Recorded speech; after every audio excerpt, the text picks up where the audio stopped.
The Clarke CMSSCS metal shrinker and stretcher set are an essential pair of tools for any metalworker. Sturdily built from steel, they each have a set of hardened steel dies and are designed to shrink or stretch a curve into the edge of a metal workpiece.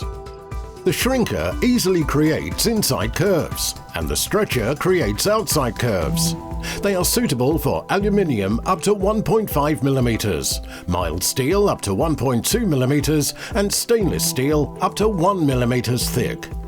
The tool should be securely mounted either to a bench or floor-mounted grinder stand for stability. In use, the workpiece is inserted between the jaws, and the lever pulled down to the stop. After releasing the lever, move the workpiece along a little and repeat the operation. Continue to repeat until you get to the end of the curve that you wish to create. The lever stop bolt can be adjusted to ensure consistent clamping pressure, thereby enabling smooth curves to be achieved. For a tighter curve, adjust the lever stop to enable a stronger crush, and then repeat the steps.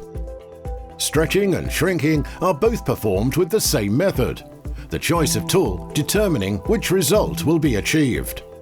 The dies are easily removed for cleaning and safe storage by removing the die retainer and sliding the dies out from the main body. Supplied as a pair, the Clarke CMSSCS metal shrinker and stretcher will serve all your metal shrinking and stretching needs for many years to come.